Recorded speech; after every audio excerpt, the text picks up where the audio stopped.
We were predicted to have a red wave, a red tsunami, but that red wave never really hit land. What was it blocked by? Some outlets are saying abortion was a big part of the disconnect. Others are saying Trump was as well. What I want to look at today really is the former. What did abortion have to do with anything? Did it have to do with anything? And what were any other causes? We'll look at a little bit of the election, a little bit of some of the pro-life, pro-abortion issues, and because it continues to be ongoing, some trans ideology that tends to play into this whole thing as well. This is Christian Perspective on Current Events. I'm Matt Odegaard. Welcome to Church Public.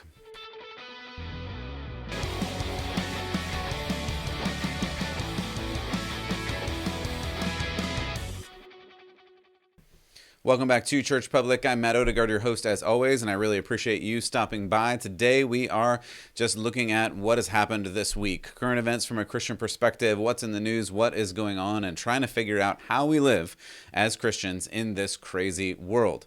So we'll look at a couple of things that are going on, and as always, if you want to like this, subscribe, hit the notification buttons, hit all the buttons.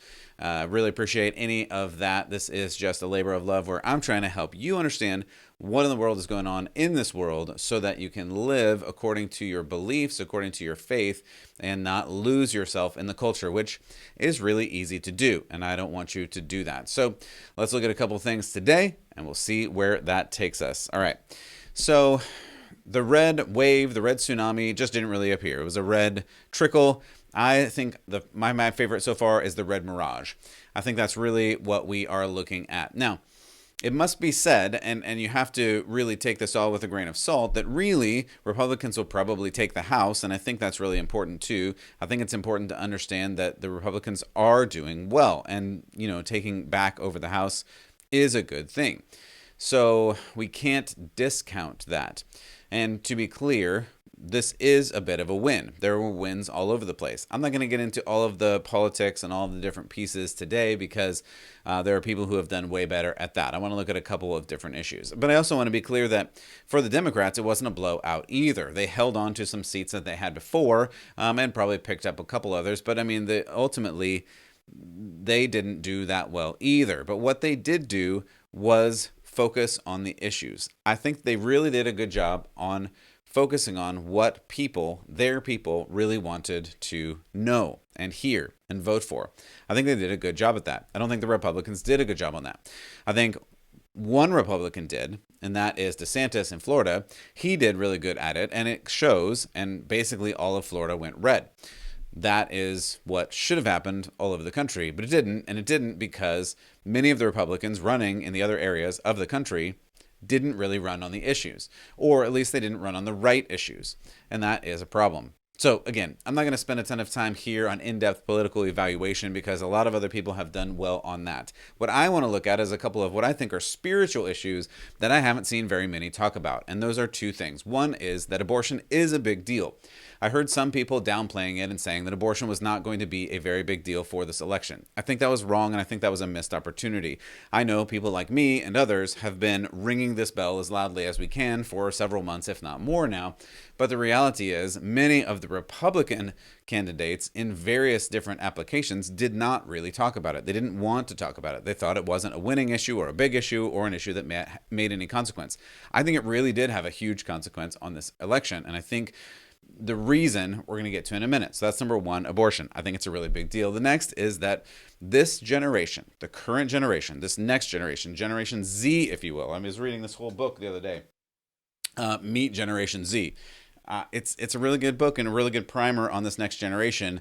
I'm not going to do a book review on it today, but you have to understand this current generation. And they are way more left-leaning than most people want to admit. They would probably say that, or maybe they wouldn't. I don't know. I can't speak for them. All I can say is based on some of the polls, based on some of the indications, and we'll look at a couple, they're very, very left-leaning. And it makes sense with all of the school stuff that we've been talking about. So we'll talk more about that in just a second. So the first thing that I want to get to is just abortion, pro-life, pro-abortion issues. And here's where I actually want to start. I want to actually start with some of the headlines that I saw after the election and what they say about the idea of abortion, the topics, and how that affected the election. I'm not going to go much into any of these articles. You can go and read them if you want, but I think even just the headline is illustrative of what in the world was going on. Politico, for instance, their headline was, quote, "A predicted red wave crashed into a wall of abortion rights on Tuesday." The Guardian wrote, quote, "American voters just sent a crystal clear message. They believe in abortion rights." Slate.com, which is, again, these are all left-leaning / liberal sites, but it's important to understand where they're coming from, right? So Slate wrote, quote, "Women remembered to vote on abortion." Wall Street Journal wrote, "Abortion rights supporters prevail in midterm ballot measures." Reuters, however you say it, doesn't matter, wrote, "Abortion and Trump dashed the Republican hopes for a red wave." I think these are all examples, and again, I'm not going to get into all of these. I'll do a little bit in this last one, but these are really good examples that it was an issue. And it was underplayed by the right. It was underplayed by conservatives because they just really didn't think it was going to be that big of an issue for voters. It clearly is, especially in this post-Roe era. And we have huge celebration. We have huge celebration for Roe. We have huge celebration because across the country, many places don't have as extreme abortion regulations, or rather the opposite, just permissions as they used to. But the reality is that doubled down the game of those that really, really want it at all stages, all the time. And we'll talk about some of those because some of the states really put in huge things to talk about how abortion was necessary, needed, all over the place. This kind of gets into the red, or not the red. This gets into the migration too. I talked about this the other day, and I think it's a big thing that we have to keep considering. There is this huge migration that's happening. We've seen it all across the country in various states, from state to state, over the past several years. But this vote specifically really makes a difference in it. This vote really shows some of the things that are going on, and we really want to pay attention to that. For instance, the states that gained a lot of conservative people went more red and more conservative. The states that lost conservative people and potentially gained some liberal people, left people, went more blue. That's just the way this is all working. And you see it in real time. Like I was watching it in real time that night as things were unfolding. And I think that's just important to understand. It's important to really see as all of this unfolds. You're watching people walk from one state to another, move from one state to another. And because they have, all of a sudden that state is becoming more red, or the other state is becoming more blue, right? You can see this happening, and it has consequences. Some of those are good, some less so. So back to this Reuters article. Here's just a couple of quotes from it. "If someone wants me to vote Republican, that's fine, but they should probably not mention abortion, and they should probably not mention Trump," Nielsen, 33, said outside a polling place in Georgia. So exit polling, interviews, analysts, voters, they showed that while inflation was a leading driver for voters, the issue of protecting abortion rights, this is again according to Reuters, was nearly as important. Reuters says, quote, "That surprised Democratic Party strategists and pollsters." I would interject here. I think it surprised everybody. Like I said, I think people expected this red wave, and they did not expect how important this issue of babies would be. I did.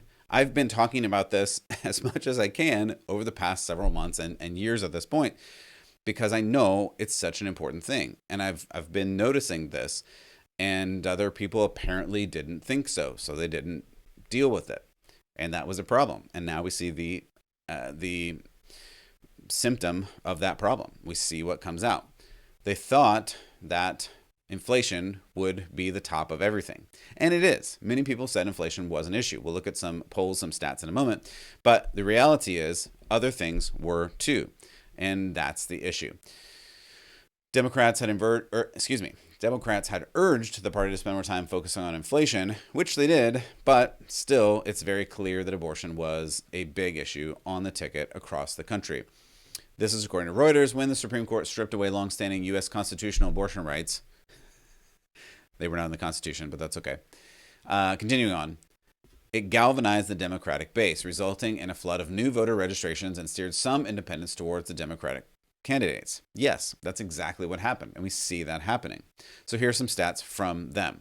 Overall, 31% of voters said inflation was the top concern, 27% said abortion was the biggest issue. Again, this is important here. Almost a third said inflation, but almost a third also said abortion. That's really big. Here is the kicker, though, and the one where the largest demographic increase was among women, especially single women. Women made up a majority of voters in this election across the country, and abortion edged out inflation by at least 5 points. And especially in Democratic choices, women went 53 to 45 for Democratic issues and candidates. This resonated at a state level. Michigan voters approved a ballot issue that gave abortion state constitutional protection and reelected Governor Whitmer. Some voters went to support abortion rights across the party lines. This particular voter, Wright, an 18-year-old female student at the University of Nevada, said she counts herself as conservative but voted Democratic because of abortion. She said, quote, "I would rather focus on social issues this election." This really is the clincher for me, this last sentence. She would rather focus on social issues. I want to read into this and pause on this person as an illustration for a minute, because I think this person, this young girl who says she's conservative, is illustrative of what is going on in the country and what is especially going on in the young people. This young girl says she's a conservative, but she votes Democratic because of abortion. I think we need to really focus on this. We have two problems to overcome right here. We have this problem that we really haven't educated our youth on what conservatism is. I don't think they really understand it, and they don't know right from wrong. They don't seem to really care. It's just whatever the biggest thing that they feel is. What is truth? I mean, what is conservatism? That's the first problem. And just really, ultimately, what is truth is the second, which is probably a bigger problem. And this problem is one that I talk about on and on and on and on. If you say you're a conservative, you don't vote for liberal things. Otherwise, you're not a conservative. These young people, and I'm a little bit picking on this girl, but the reality is this is probably true for most. This young girl and the young people in general are really, really more liberal than most other generations have been, maybe even leftist. Even the ones that think they are conservative, like this one, don't know what they're conserving. They're just liberals with a different name. Because really, it comes down to this. What do you conserve?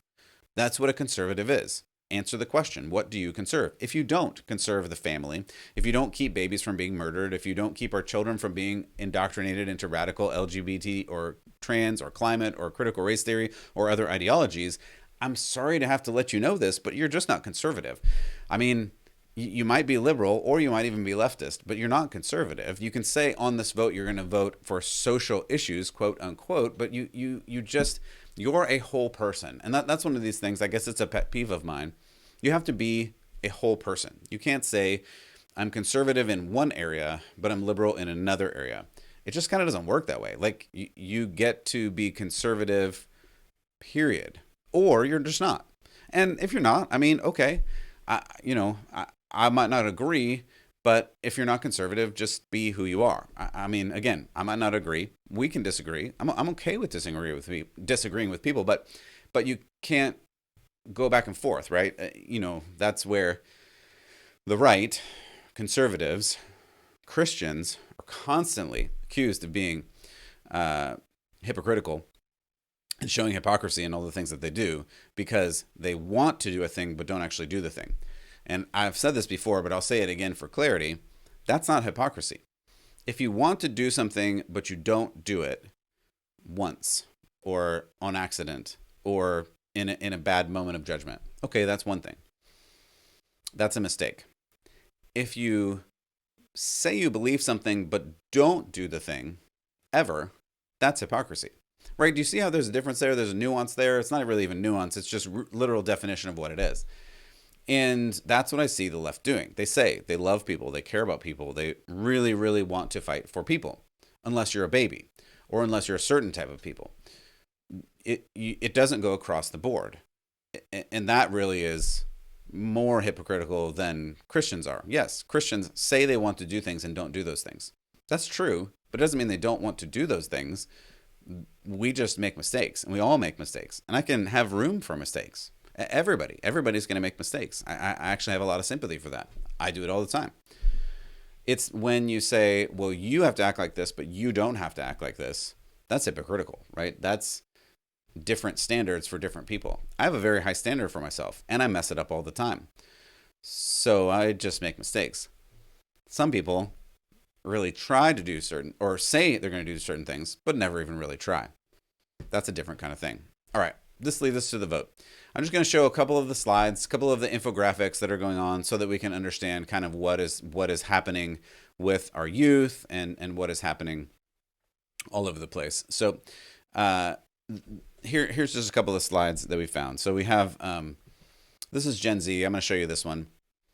If not for voters under 30, tonight would have been a red wave. This is a tweet by John Delavolpe, and this is a CNN exit poll. And if you're just listening, I'll read a little bit of it for you. It says that Republicans gained 13 points in the 65 plus, gained 11 points in the 45 plus age range. But here's where the rubber really meets the road. In the 18 to 29 age range, Democrats gained 28 points. And then he says at the end, Gen Z did their job.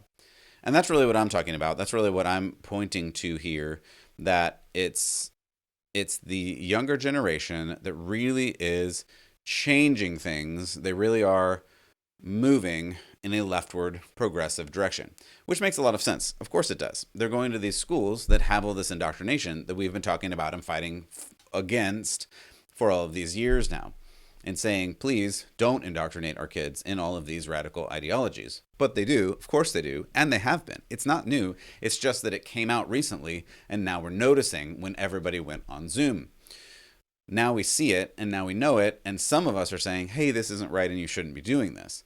But a generation, an entire generation of children has been raised in this through elementary school, through high school, through college, through some post-college and postgraduate work. And now they're living out the ideals that were poured into them. These Marxist, populist, socialist ideals. They're living them out. So it totally makes sense because that's what you get. And then, here's a poll about abortion. I'll just read some of this for you. Right? Should abortion be legal in all or most cases? There's two polls here, but in both of them, it's either 60 or 63%. The Democratic voters said mostly yes, right? A lot of the percentage of people said yes. Now, on the opposite side, a lot of Republicans said no. Sure. So it's a very split issue. But the reality is, as I mentioned, when you split things in the age range, that's where you really see it. And a lot of younger people voted this time. And most, if not all of the younger people, voted in this direction. And let's see, do I have this Supreme Court slide? I don't know if I put this one in. Let's see if I do. I don't think. Oh, I do. I have this Supreme Court slide. So here's the Supreme Court slide. So this is a good one too. This is about the Supreme Court overturning Roe v. Wade. And the feelings are, here's just what I think the interesting feelings are. So in Republican land, they almost all, 95%, said they're enthusiastic about the Supreme Court version. But here's, even the language of this poll I think is interesting.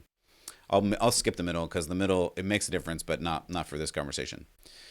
The last line is angry. Are you angry about the Supreme Court overturning Roe v. Wade? And 85% of people in this category said they are. And that is 39% of total people. So even those that are enthusiastic, that was only 16% of the people said yes. All of that 16% almost said yes. But almost half of the people surveyed said they're angry about it.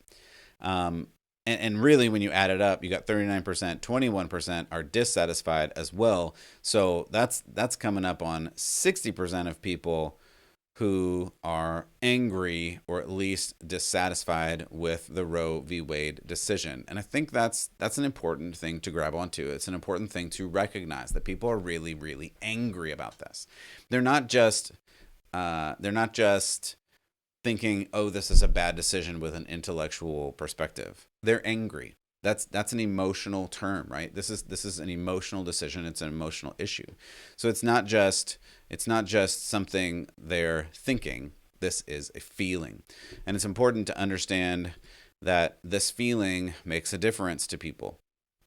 And this feeling really, really drives people to vote and drives people to do things. I mean, we've seen all of these different pro-life centers attacked over the past several months as well. Like there are violent protests. One Supreme Court justice, even had death threats. Right, somebody out in front of their house attempting to assassinate them. All of this is happening, and I just want to give. I'm going to give one more slide here, and this slide is about what Christians had to say about it. Let's see, did I put this one in? No, I didn't put this one in. That's fine. Anyway, the point here is that most people who are Christian are pro-life in this, but the interesting thing about this poll is that most people did not identify as Christian. I mean, most. Let me look at this. It says 76% basically did not identify as Christian. And that's an issue, right? 76% of people polled did not admit to being a Christian. So where am I going with all this? I know there's a lot of numbers, and sometimes we get lost in all the numbers, and so I don't want to do that. What I want to do is land this plane for us and get us into a place where we understand the culture so that we can know how to live in a Christian perspective. 76% of people are not admitting to be Christian. This is why this election makes a difference. This is why these numbers make a difference. 3/4 of people are saying, no, I don't want to identify as a Christian, and specifically because of these abortion issues, right? That's what they're saying in this. This culture has shifted. This culture has shifted. And we've said a lot. Politics is downstream of culture. So what we're seeing in the election is the result of this culture saying, I don't want to be a Christian anymore. I don't want anything to do with you, stodgy, gross, disgusting, misogynist Christians. I don't want any of that anymore. That's what this culture is saying. So the politics now are representing that. But again, I always like to go one step further because there is another step. And that's where I'm coming from. Politics is downstream from culture. I believe that. But the reality is culture is downstream of religion. And that's why I bring in these spiritual matters. That's why we talk about Christianity. Christianity has left the building, left the country, right?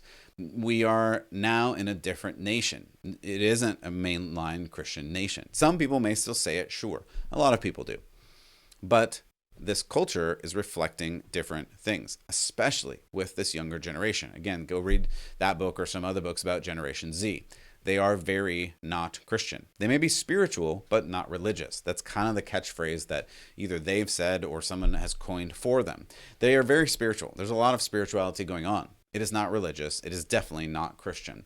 Culture is downstream of religion, and in this not Christian country, we're getting a culture that is very secular. I would go further and say it's actually very pagan, and I have reasons for saying that specifically. And then the politics that we're getting out of it are also secular, or in some senses also pagan, which we see in all of these abortion decisions, because we are more than just a post-Christian nation. I would really say we're a pagan nation. This culture wants and fights and now votes for paganistic rituals, paganism things. They want the right to kill babies. They want the right to believe men are women and medically transition them as children. They want the right to indoctrinate your children into their LGBT cult. They want the right to basically free everything. They want the right to open borders. They want the right to put whatever they want into your body, like medical practices, and of course legalizing weed, which we saw win all over America in this last election. They want the right to close churches and leave strip clubs, marijuana stores, Costco, and other box stores open forever. And of course, they want the mandate that you agree or else. That's really what this all comes down to. They want to force you to agree with what is going on, or else other things happen, right? You get kicked out of social media. You may lose your job. You may lose your education. This is the direction that it is going because of these things. So we saw a lot of abortion laws on the books added in this election. Vermont became the first state in the country to amend its constitution to protect quote-unquote reproductive autonomy. After a long majority of voters cast ballots, abortion already was protected under a state law in 2019, but this amendment puts it into the state constitution up until the moment of birth. California, of course, approved a similar measure. I think it was called Proposition 1, if I recall, protecting the right of abortion up until birth. Again, taxpayer funded in both of these situations. So you, the taxpayer, pay for the baby to be removed and discarded from the mother. In Michigan, they voted to amend their state constitution as well to protect abortion, quote unquote, rights up until the moment of birth. And Kentucky, they could have avoided some more abortion, but instead they voted against it.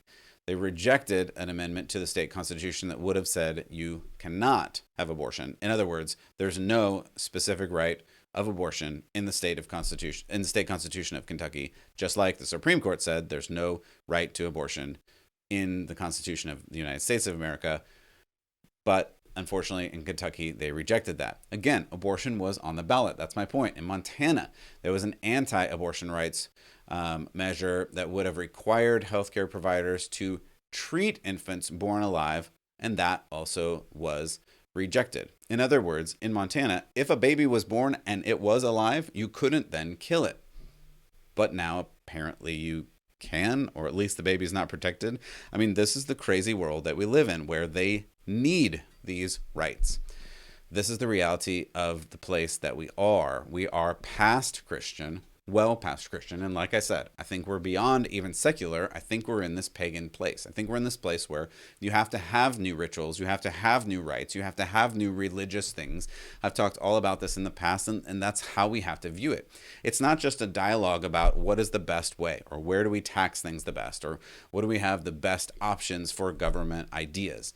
We're past that. We're into a place where you're actually doing religious rites and rituals for government. This is where it's so bewildering to me when the left says there's a separation between church and state, a wall of separation, so that Christian churches can't do anything. But the way they act is like a church. The way the left acts is like a church. That's how they act. They indoctrinate you. You have to do the rites and rituals. You have to do these certain sacraments. You have to have abortion because it is the equal and opposite sacrament of communion that we have.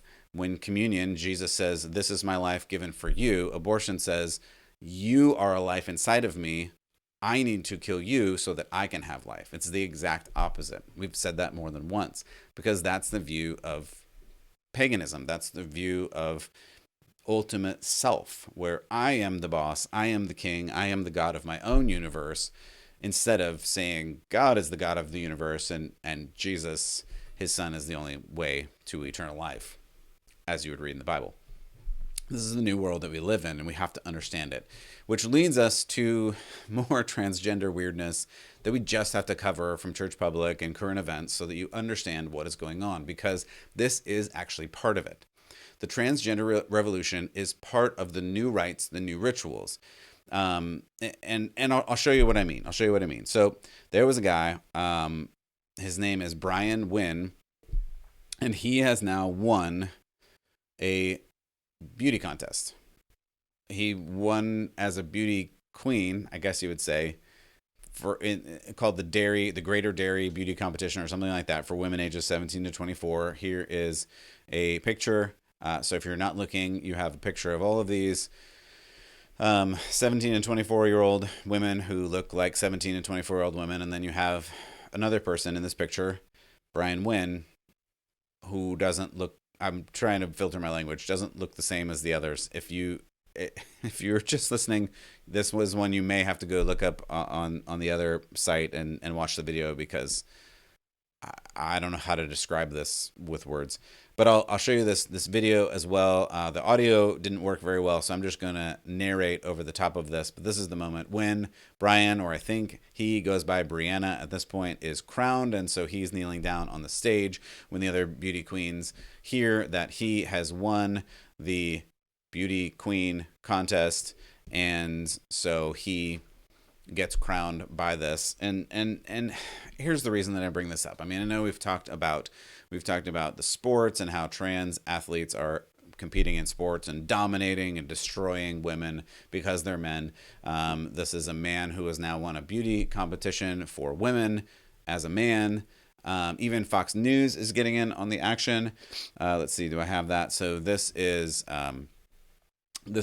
Lay Fink, who won for the Minnesota House of Representatives. And I think the reason that we have to talk about this one is Fink or Finky, I'm not really sure, is being put up by Fox News in this tweet. If you're just listening, I'll explain it to you. The tweet says, "Breaking barriers. Finky made history tonight because of queer political power. Breaking barriers." The article goes on to say Lay made history tonight because she is ready to disrupt the status quo and fight for real change on behalf of her community. So if you're heard in there, she and her, and if you're just listening, this person is not a she and a her. I mean, sure, pronouns, and that's the pronouns that this person is using, but it's clearly not a woman. And see, here's the problem, right? We're denying reality, we're denying truth.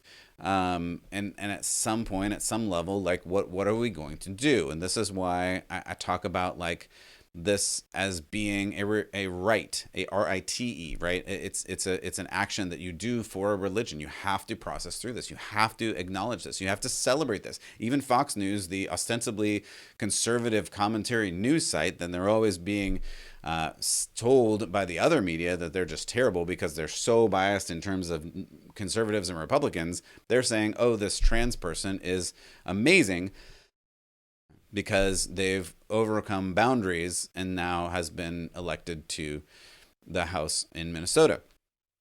According to Fink's bio, Fink is a producer, writer, documentary filmmaker from St. Paul, best known for White Savior, Racism in the American Church and Ending the Silence, Confronting Sexual Shame in the Church. This is according to the bio. She is the owner and executive producer of Totally Gay Productions. I'm just going to stop reading this bio at this point, but you get the idea. This is clearly a trans activist, and Fox News is celebrating it, apparently, right? The conservative news site Fox News is celebrating that this trans activist has won a seat in the House in Minnesota. Here's the point. Here's what we have to talk about. In the oldie days, right, a politician would go to a respected place to gain favor from the community and grow their base. This politician would shake hands, kiss babies. You know, it's the meme before memes were memes, right? This is the joke that is in reality. The politician would shake hands. They would kiss babies. They would win favor by espousing cultural values and creating common bonds by going to these places. And the reality is not much has changed. Politicians still visit places they believe they'll win cultural favor. But actually, it has changed. It's changed a lot because, as I mentioned, culture has changed, politics has changed, and religion has changed. In the past, the place most politicians visited was the church. That's just where you went because the church was the center of culture. It was the center of morality for the community. That's where generations of, and sometimes centuries, and sometimes even millennia of tradition and morality was passed down in the church.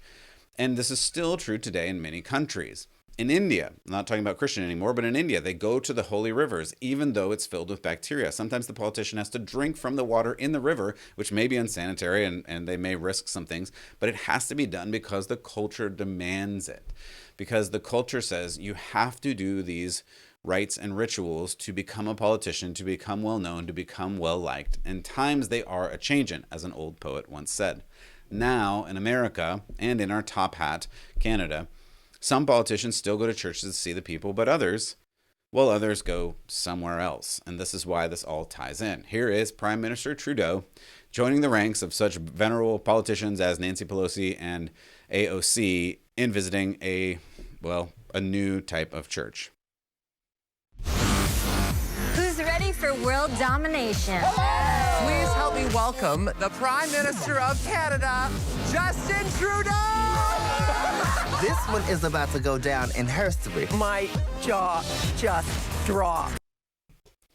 So, again, if you're just listening, that was Prime Minister of Canada, Justin Trudeau going on a show with a bunch of trans men, women. I'm so confused at this point. I don't even know what to call them, but they're men who are dressing like women. And he goes on the show because that's what you do. You have to make the rounds. You have to show that you agree with this, support this. This is like the most crucial thing for you as a politician if you want to be taken seriously by the left. Pelosi went trans a little while ago. Here's just a picture of that. She went, I think it was RuPaul's drag show or something like that. She called them true patriots because they were trans. AOC went on a little while ago, met with the trans people. I think it was also connected to RuPaul's drag show. I don't even know. I didn't look it up that much, but here's AOC in the middle of a bunch of trans people because that's what you do. You go on these shows and you show that you really care. You really care about these ideas. This is the new West. We're not bound anymore by these silly old traditions like the Bible or the Ten Commandments or just general morality. We are now going full speed ahead into a new paganism where really anything goes. There's just no rules. Well, it's halfway true. There's no rules for the new leaders and those that they follow, especially that you go into these types of situations. For the old fuddy-duddy people who still read the Bible and do what it says, there's plenty of rules. Not 10 commandments like rules, but rules like you can't open your church if there's an outbreak, even if other places are open. You must get certain medical treatments or you get fired or kicked out of the military, or like you can't preach the actual words of the Bible where it says homosexuality is actually immoral, because that's now hate speech and conversion therapy. So you get kicked off of social media or fired or kicked out of school, or in Canada, you could get sent to jail for 5 years, Bill C-4. These are things that are now coming in culture, in politics, because politics is downstream of culture and culture is downstream of religion. Believers, I want to tell you, the temperature is turning up. I don't want you to lose hope. You have hope. You have the greatest hope. You have the greatest hope imaginable. But just like Jesus said, if they persecuted me, Jesus said, they will persecute you. We're going that way, and you're going to have to figure it out. And I heard somebody say this week, I'll end with this. No, it went a little long today. I heard somebody say this week that we're now in the states of America. And I thought I misheard, but I didn't. We're not united. We're divided. This is what I talked about when people are moving from state to state. They're moving to a state that agrees with them more. And so the states disagree with each other anymore. And we are divided and we're not united. And unity seems unlikely anytime soon. I'm just not sure we can have unity. I don't know where the compromise is. You either think a baby is a baby and real, or you think a baby is not a person and you can just kill them. Or an old person is not a person and you can just kill them. I don't know. I don't know where the line is there, because either a person is a person for all of their personhood and all of their life, or apparently there's a place where they're not and you can just kill them. And there's no consequence for that because it's okay. And now the law says it's okay. And even the law says the government, will pay for you, and the taxpayer will pay for you to do these things, because that's what's important to the culture. That's what's important to people, apparently. That the culture pays for abortions, that the culture pays for gender transitions, that the culture pays for your marijuana issues. Like this is what the culture is saying they want. So don't lose hope. My prayer goes back to the beginning, because we need to pray. And that's ultimately the only thing we can do. We need to pray that this nation finds Jesus. We need to preach the full gospel. And we need to pray for our young generation. They are being targeted. They're being led astray into places that break families, communities, and as we're seeing, they break states and possibly even nations at this point. There are those that are fighting for our politicians and our elections in the nations, and I think we should. We really need to vote, and we need to be civically engaged as much as we can. However, the biggest thing we need to do is strengthen families. I've said this before, and I believe it with all of my heart. We need to teach our children right from wrong. The schools are clearly not doing it. The culture is not doing it. Please don't let social media do it. Sadly, even some pastors and churches are not doing it. Mothers and fathers, you are up. It's your time. It's your time to do this. Do the hard work. Teach the Bible to your kids. Teach right and wrong to your kids. This is the only way that our culture will get better. For Church Public, I'm Matt Odegaard, and as always, keep the faith.